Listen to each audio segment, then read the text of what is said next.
Hello friends, welcome to PK Technical World. Friends, today in this video I will explain the remaining topics of Shakespearean concept of tragedy. तो आज के इस video में हम Shakespearean concept of tragedy के जो remaining topics हैं उनको डिटेल में एक्सप्लेन करेंगे। इससे पहले की वीडियो में हमने आधे टॉपिक्स क्लियर किए थे और आज की इस वीडियो में हम जो बाकी टॉपिक्स हैं उनको भी डिटेल से एक्सप्लेन करेंगे। अगर आप लोगों ने पहली वीडियो नहीं देखी है तो आप लोग पहले उसको देखें। तो चलो दोस्तों शुरू करते हैं आज की ये video. Suffering and deaths. A tragedy always ends in suffering and death, for otherwise it will not be a tragedy. कहते हैं कि ट्रेजिडी के लिए एक असूल है कि जब भी एक ट्रेजिडी एंड होगी तो उसके लिए डेथ्स या सफरिंग इंपॉर्टेंट है। अगर एक प्ले के एंड में डेथ्स या सफरिंग नहीं है तो उसको ट्रेजिडी तस्वुर नहीं किया जाएगा। Shakespearean tragedy depicts always the suffering and death of the hero. लेकिन कहते हैं कि शेक्सपियरियन ट्रेजिडीज के लिए हीरो का मरना लाजमी है। आप लोग इस बात को याद रखें कि शेक्सपियरियन ट्रेजिडीज में हीरो का मरना लाजमी है, क्योंकि ओल्ड जो ट्रेजिडीज थी उनमें डेथ इंपॉर्टेंट नहीं था हीरो का। आप लोग एडिपस रिक्स को देखें, उसमें वो जो हीरो होता है वो अपनी आंखें निकाल लेता है और वो इलाका छोड़ के चला जाता है। लेकिन शेक्सपियर की तमाम प्लेज एंड होती है एक हीरो के डेथ के साथ। If a play doesn't end in the death of the hero, it is not the Shakespearean sense of tragedy. कहते हैं कि अगर एक प्ले हीरो की डेथ के साथ एंड नहीं होती तो वो शेक्सपियरियन सेंस की ट्रेजिडी नहीं होगी। अब आते हैं the great chain of being की तरफ। The metaphysical basis of Shakespearean tragedy is the Elizabethan concept of world order. Best noun is the doctrine of great chain of being. कहते हैं कि शेक्सपियर जो था उसने अपनी ट्रेजिडीज में जो हायरार्की थी जिसको Elizabethan concept of world order भी कहते हैं, ये एक डॉक्ट्रिन है। इसका मतलब ये है कि दुनिया का जो निज़ाम है ये एक हायरार्की के तहत चल रहा है। अल्लाह ताला ने हर इंसान को, हर इंडिविजुअल को एक जिम्मेदारी दी हुई है। अगर वो अपनी जिम्मेदारी से हटेगा या जो है बगावत करेगा तो ये जो वर्ल्ड ऑर्डर है, ये जो दुनिया का निज़ाम है, ये डिस्टर्ब हो जाएगा और डिजास्टर आ जाएगी, तूफान आ जाएंगे दुनिया में। तो ये हायरार्की इस तरीके से है ना कि सबसे जो सुप्रीम पावर है वो गॉड है, ठीक है। दूसरे नंबर पर उसके एंजल है, तीसरे नंबर पर उसकी जो हॉली बुक्स है वो है, चौथे नंबर पर पैगंबर है, पांचवें नंबर पर किंग है, उसके बाद जो बिशप्स है, आर्क बिशप्स है, पॉप्स है वगैरह है ना वो है, उसके बाद जो ये जर्नेल वर्नेल वगैरह इस तरह से आप आगे जाएं, ठीक है। तो ये कहते हैं कि हर इंसान की अपनी एक जिम्मेदारी है, अपनी एक किरदार है इस दुनिया में, उसको वायलेशन नहीं करनी चाहिए। अगर वो वायलेशन करेगा इस हायरार्की का तो दुनिया में डिजास्टर आ जाएगा। तो कहते हैं कि शेक्सपियर ने इस हायरार्की को फॉलो किया है। किस तरह से? आप लोग शेक्सपियर की प्लेस को पढ़ें, जितनी भी प्लेस है वो पढ़ें। लास्ट में क्या हो जाता है कि जो सिस्टम होता है वो फिर से नॉर्मल हो जाता है। फॉर एग्जाम्पल, एक स्टोरी स्टार्ट हो जाती है तो माहौल जो होता है वो नॉर्मल होता है।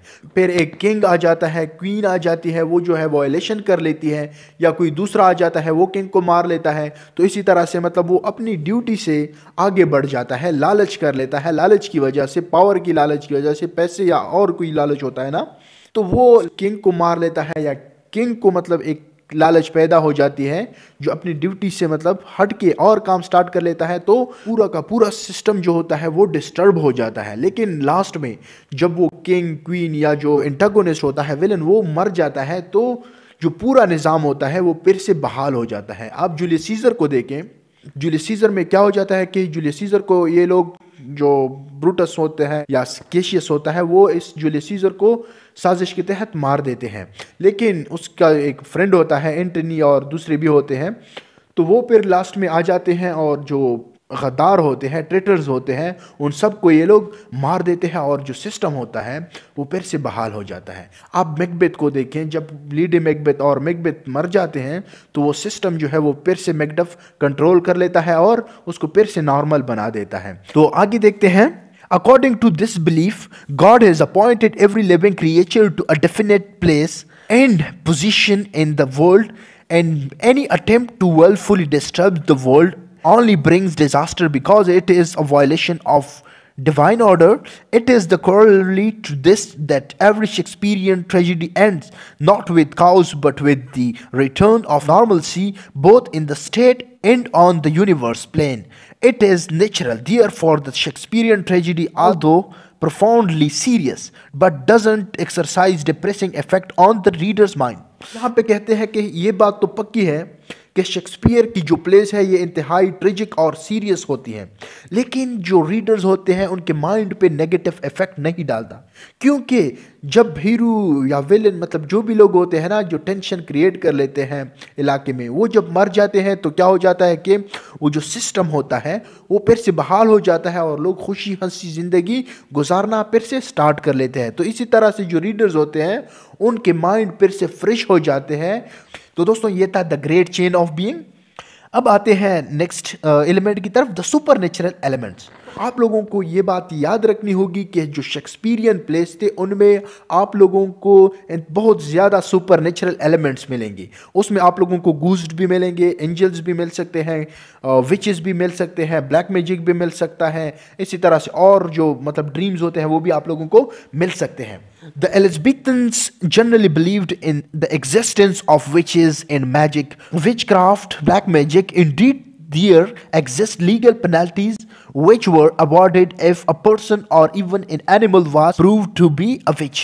कहते हैं कि जो एलिज़ाबेथन दौर के लोग थे वो लोग जो घूस्ट थे, जो ब्लैक मैजिक था, जो विचेस थे, इन सब चीज़ों पे वो लोग बिलीव रखते थे और जो म्यूजिशियंस थे उन लोगों के लिए वहाँ पे अच्छे खासे पेनल्टीज भी थे। अगर कोई बंदा या एनिमल प्रूफ हो जाता था कि वो म्यूजिशियन है या कोई विच है तो उनको जिंदा जला दिया जाता था। उनके लिए बहुत इंतहाई सख्त तरीन किस्म की सजाएं थी। आगे कहते हैं, so in Shakespearean tragedies we can find many supernatural elements like witches, ghosts and fairies etcetera. तो दोस्तों ये थे 7 elements of Shakespearean tragedies.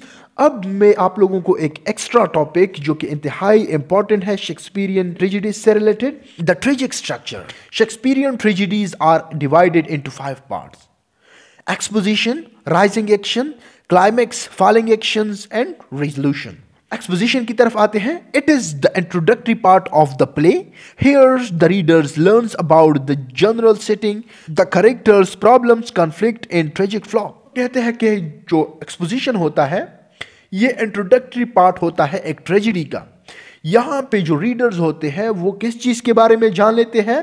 Characters के बारे में कि इस ट्रेजेडी में कौन कौन से कैरेक्टर्स हैं, एंटागोनिस्ट कौन है, प्रोटैगोनिस्ट कौन है, हीरोइन कौन है, और इस प्ले का सेटिंग क्या है, कौन सी जगह पे परफॉर्म हुई है, किस इलाके से ताल्लुक़ रखती है। इसके अलावा इस प्ले में कन्फ्लिक्ट किस बात की है, प्रॉब्लम कौन सी है, और ये जो हीरो है इसकी ट्रेजिक फ्लॉ क्या है, मार्चिया क्या है। नेक्स्ट है rising action. Just after exposition rising action starts, problems and tension take place. कहते हैं कि एक्सपोजिशन के बाद जो ही एक्सपोजिशन खत्म हो जाता है तो राइजिंग एक्शन स्टार्ट हो जाते हैं। Rising actions mean problems create होना स्टार्ट हो जाते हैं। मतलब एंटागोनिस्ट और प्रोटैगोनिस्ट की जो आइडियोलॉजीज होती है ना वो आपस में टकरा जाती है और एंटागोनिस्ट और प्रोटैगोनिस्ट के दरमियान टेंशन क्रिएट हो जाती है। पहला इवेंट क्रिएट हो जाता है, पहला मतलब प्रॉब्लम, टेंशन, कन्फ्लिक्ट अराइज हो जाता है। उसके बाद दूसरा, तीसरा, चौथा, पांचवा, ठीक है, इस तरह से राइजिंग एक्शंस क्रिएट हो जाते हैं क्लाइमेक्स तक। अब आते हैं क्लाइमेक्स की तरफ। It is the extreme point of problem. Here the protagonist understand that what is happening, who is responsible and what to do। Climax जो होता है ना ये एक एक्सट्रीम पॉइंट ऑफ टेंशन होता है। इसमें जो प्रोटैगोनिस्ट होता है वो जान जाता है कि मेरे दोस्त कौन से हैं, मेरे दुश्मन कौन से हैं, मेरे साथ ये कौन कर रहा है, क्या हो रहा है, ठीक है, मुझे क्या करना चाहिए। इस पॉइंट पे जो हीरो होता है उसको सब कुछ क्लियर हो जाता है। उसके बाद फॉलिंग एक्शन स्टार्ट हो जाते हैं। फॉलिंग एक्शन मीन जब मतलब जो हीरो होता है उसको पता चल जाता है कि मेरे दोस्त कौन से है, दुश्मन कौन से है, क्या हो रहा है, तो फिर वो उसको वो सॉल्व करना स्टार्ट कर लेता है। अपने एक एक दुश्मन को फिर वो मारना स्टार्ट कर लेता है, ठीक है। इसी तरह से जो मतलब कन्फ्लिक्ट्स होते हैं उसको सॉल्व करता है, जो प्रॉब्लम्स उसके सामने आ जाते हैं उसको आसानी से ख़त्म कर लेते हैं। लेकिन यहाँ पे एक टेंशन ये क्रिएट हो जाती है कि शेक्सपियरियन कंसेप्ट की जो ट्रेजेडीज़ है ना उनमें एक बात यह है कि लास्ट में जो प्रोटैगोनिस्ट है वो भी मर जाता है। किसके हाथों? एंटागोनिस्ट के हाथों। अब आते हैं रिजोल्यूशंस की तरफ। It is a simple and brief part. Resolution start after the death of the protagonist. It is also called catastrophe. दोस्तों कहते हैं ना कि फॉलिंग एक्शन के एंड में जब प्रोटैगनिस्ट मर जाता है, एंटागोनिस्ट भी मर जाता है, तो उसके बाद रिजोल्यूशन स्टार्ट हो जाती है, नॉर्मल सी आ जाती है, जो सिस्टम होता है, जो मुल्क की निज़ाम होता है वो फिर से बहाल हो जाता है, लोग फिर से खुशी और हंसी अपनी ज़िंदगी गुजारना स्टार्ट कर लेते हैं। इसको कैटास्ट्रॉफ भी कहते हैं। लास्ट में है हमारे पास the pyramid structure of tragedy. आप लोगों को याद रखना चाहिए कि शेक्सपियर ने पिरामिड स्ट्रक्चर को फॉलो किया था। पिरामिड आप लोगों ने वो जो मिस्र में 3 चोटियां हैं उसको पिरामिड्स कहते हैं।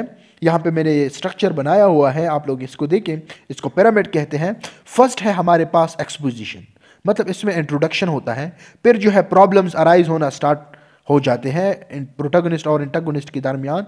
फिर है हमारे पास 3rd नंबर पे क्लाइमेक्स। क्लाइमेक्स में जो हीरो होता है उसको सारा का सारा जो निज़ाम होता है वो क्लियर हो जाता है, उसको दुश्मन और दोस्त का पता चल जाता है। इसके अलावा उसको ये भी पता चलता है कि अब मुझे क्या करना चाहिए, तो फिर वो एक एक करके अपने दुश्मनों को मार लेता है और एंड में खुद भी मर जाता है और जो मेन एंटागोनिस्ट होता है उसको भी मार देता है। और लास्ट में फिर से ये रिजोल्यूशन या कैटास्ट्रॉफ स्टार्ट हो जाती है, मतलब जो मुल्क की निज़ाम होता है वो फिर से बहाल हो जाता है। तो दोस्तों ये थी आज की वीडियो, उम्मीद है आप लोगों को समझ आ गई होगी। अगर आप लोगों को ये वीडियो अच्छी लगी है और आप लोगों ने कुछ सीखा है तो बराए मेहरबानी आप लोग हमारे चैनल को सब्सक्राइब करें और वीडियो को लाइक और शेयर करना ना भूलें। Thank you very much.